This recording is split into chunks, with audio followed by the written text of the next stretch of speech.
My sister-in-law took my first baby's life and was still invited to our next pregnancy announcement. She couldn't do anything to me with everyone present, so she waited until my daughter was born and kidnapped her on her own wedding day. Max and I met on a blind date 5 years ago. Honestly, I was super hesitant about such a date, especially because of all the horror stories I had heard. But the second I saw Max, all of those fears went away. He was charming and attentive, and he made me feel like the only girl in the room. He was extremely observant, noticing little things like how my eyes fluttered when I tried to flirt, or how my lips pouted when I liked something. At some point during the date, however, he mentioned jokingly that his family were a little crazy, and I made the mistake of not taking it too seriously, and instead chuckled and said that we're all crazy in our own ways. Fast forward 2 years later, I was walking down the aisle, ready to call myself his wife. Oddly enough, our wedding day was the day the very first problem in our relationship presented itself. I had never met his brother's girlfriend, Rebecca, before this, and so the first time I saw her, I was wearing all white and had my makeup done. This was after Max and I had said our vows, so I was still on my serotonin high and had even drank a little, so I danced my way over to Rebecca and introduced myself. She was wearing a dress that was sort of close to white, but given I'm a non-confrontational person, I wasn't going to say much about it. I went to hug her and say hello,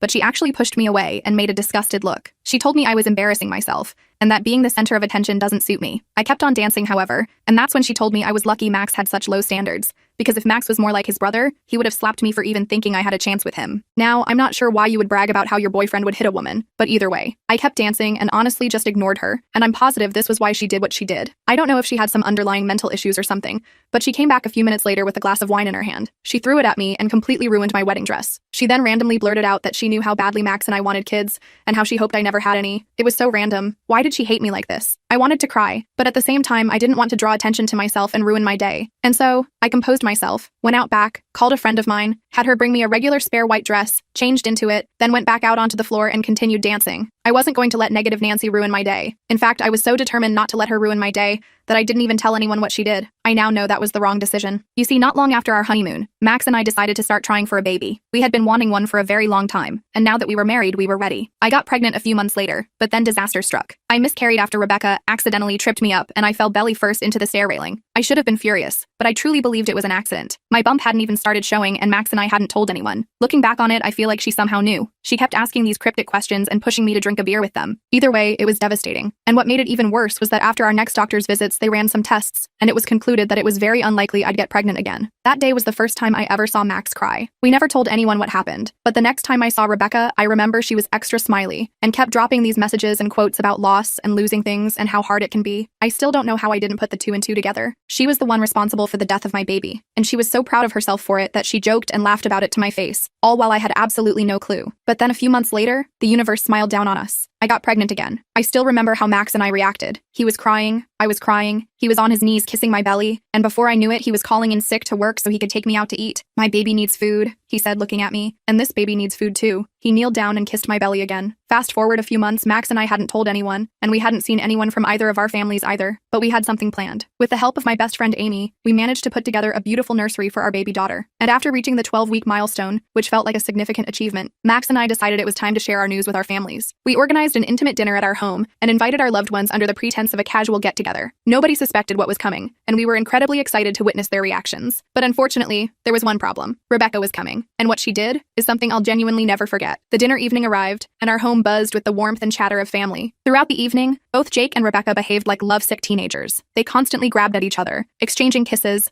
and making sounds that were impossible to ignore, especially with everyone present. The situation felt incredibly uncomfortable, and I sensed I wasn't alone in feeling that way. Despite this awkwardness, I was determined not to let it derail our special announcement. As everyone settled in for dinner, Max and I exchanged knowing glances, silently agreeing the time had come. We stood up, and Max cleared his throat to capture everyone's attention. "We have something important to share with all of you," Max announced, his voice brimming with excitement. With that, I revealed the collection of ultrasound images I'd been gathering. As I held them up for everyone to see, I declared with a huge smile, "We're expecting." For a brief moment, silence filled the room as everyone processed what we had just revealed. Then, the room erupted with joy. Everyone jumped from their seats, rushing to embrace us, congratulate us, and share in our happiness. The atmosphere suddenly became electric with excitement and love. Max's parents were especially thrilled. This would be their first grandchild, and I could see the pride and joy shining in their eyes. They knew how hard we'd been trying, and this news meant everything to them. My own mom burst into tears as she hugged me tightly. "Are you feeling okay, honey?" she asked, her voice choked with emotion as tears streamed down her face. I nodded, smiling through my own tears. "Yes, Mom, I'm more than okay." My brother and his wife hugged Max and me, expressing how delighted they were that we were finally becoming parents. They couldn't wait to help out and share their wisdom about first-time parenthood. I admitted how nervous I felt and how I kept overthinking every decision. My brother reassured me that he experienced identical feelings before my niece was born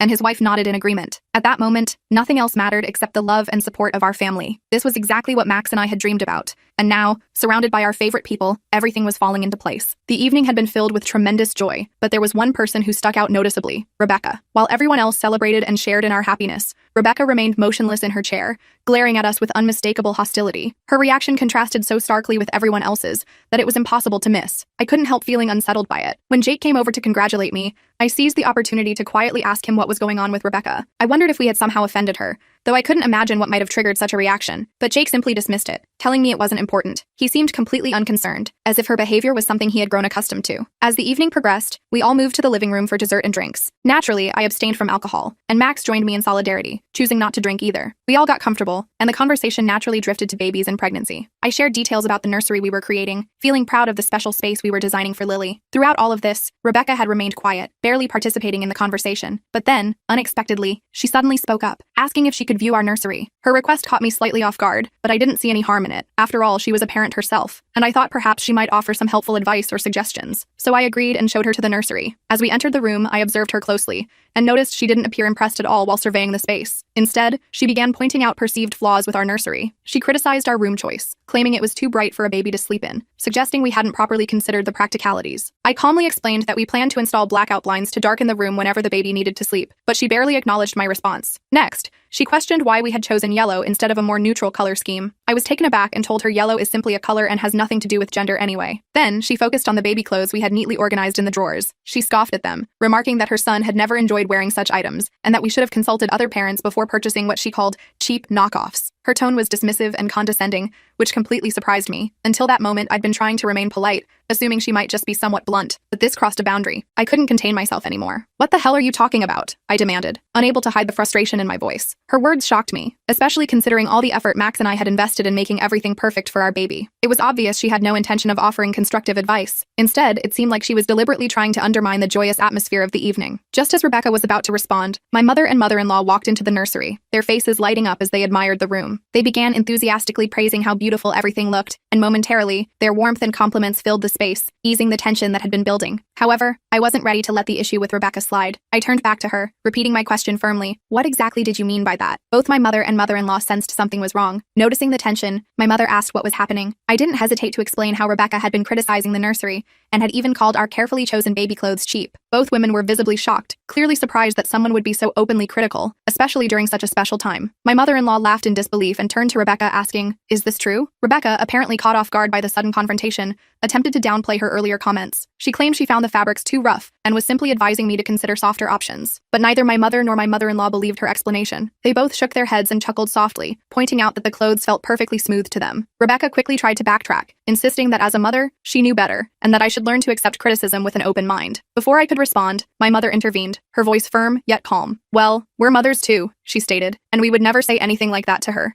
You should know better than anyone how challenging it is being a first-time mother." My mother-in-law joined in, supporting me as well. "This isn't appropriate behavior, Rebecca," she said. "There's a difference between offering advice and being needlessly critical." Rebecca's face flushed with embarrassment as she realized she was outnumbered and clearly in the wrong. She looked visibly offended but had little to say in response. Instead, she stormed out of the nursery in a huff. I followed her out, wanting to ensure the situation didn't escalate further. Rebecca marched straight to Jake, who was still chatting with the rest of the family in the living room. Without explaining much, she announced that she wanted to leave immediately. Jake looked confused, but, sensing her agitation, didn't question her decision. He simply apologized to everyone, congratulated Max and me again on the pregnancy, and then departed with Rebecca. Later on, Jake contacted both Max and me to apologize for Rebecca's behavior at our announcement dinner. He had learned about everything after my mother-in-law gave him a stern lecture for bringing Rebecca to such an important and intimate family gathering. I knew the situation wasn't really Jake's fault, so I forgave him without hesitation. He seemed genuinely concerned and wanted to explain why Rebecca might have behaved so inappropriately. Jake revealed that Rebecca had experienced trauma related to pregnancy in the past. Apparently, Rebecca became pregnant with her son when she was just 16. Later, after marrying her husband,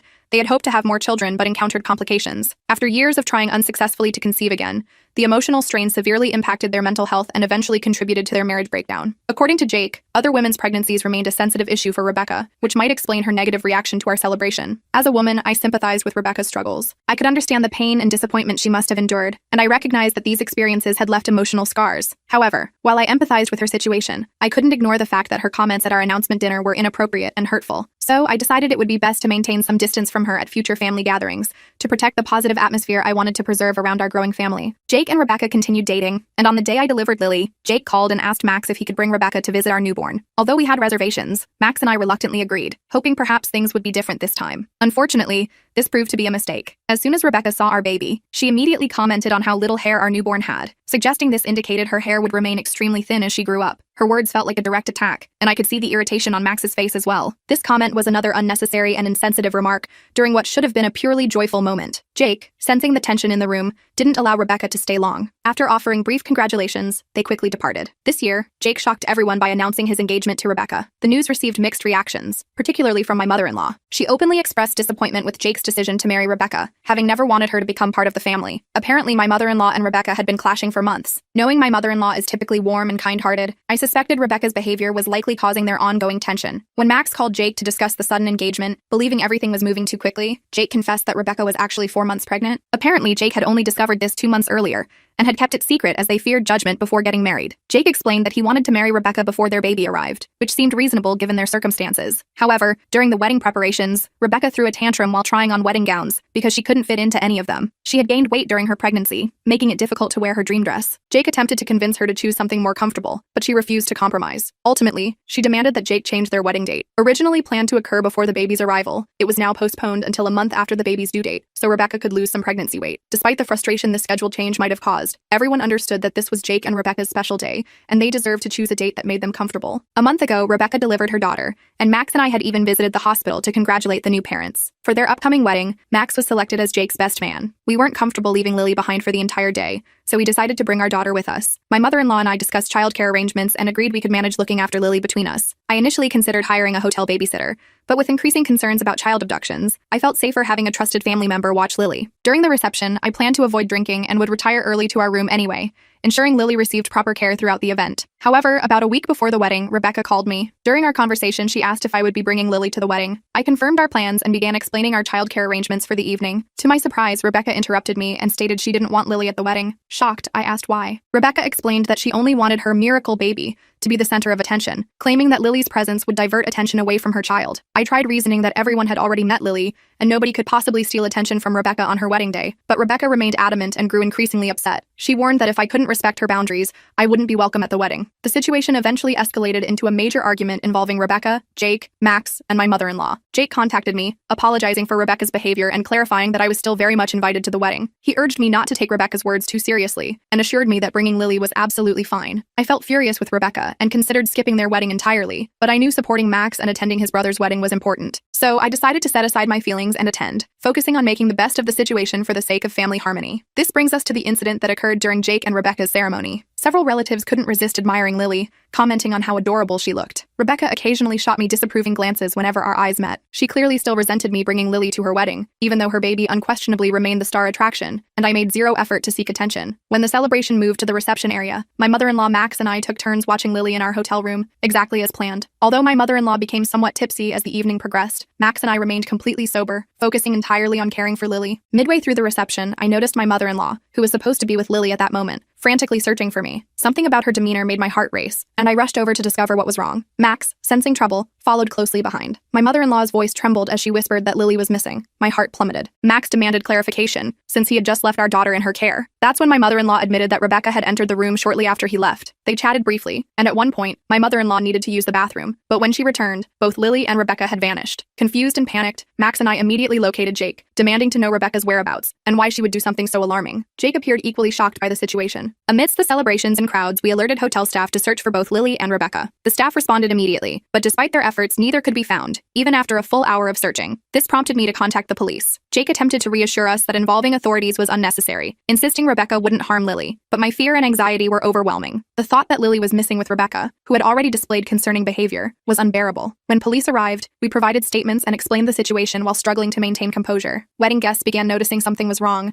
and the atmosphere shifted from celebration to concern. Then, a hotel employee appeared, announcing that Lily and Rebecca had been discovered behind the hotel. We rushed outside with him, my heart pounding with dread. There, we found Rebecca sitting in a chair, holding Lily in one arm while smoking with her other hand. Her own baby rested in a carrier beside her. I couldn't contain my tears as I grabbed Lily from Rebecca and examined her. Max began shouting at Rebecca, demanding to know why she had taken Lily without informing anyone. Rebecca casually responded that she merely wanted to help my mother-in-law, adding that she was family now anyway. My mother-in-law, now completely sober and frantic, screamed at Rebecca, explaining she had absolutely no right to take our daughter without permission, and had deliberately disappeared while my mother-in-law was in the bathroom. Rebecca simply smirked as she turned toward me, remarking that if I was so worried about my daughter, perhaps I should have listened to her request and not brought her to the wedding. I was stunned, realizing she had deliberately abducted my daughter. She wanted me to panic, searching desperately for my child, just to frighten me and teach me a lesson, hoping I would surrender to her demands in the future. Jake tried calming everyone, suggesting this might be a misunderstanding. At this point, the police asked if I still wanted to press charges. Looking at Rebecca's expression, which showed no remorse or apology for her actions, I decided to proceed with kidnapping charges to ensure she never threatened my family again. Rebecca's eyes widened with disbelief as she protested, but police took her into custody immediately. Jake begged me to reconsider, but my mother-in-law told him his wife's actions were unforgivable. I've been criticized for having Rebecca arrested and making her spend her wedding night in jail, but honestly, I don't regret it for a second.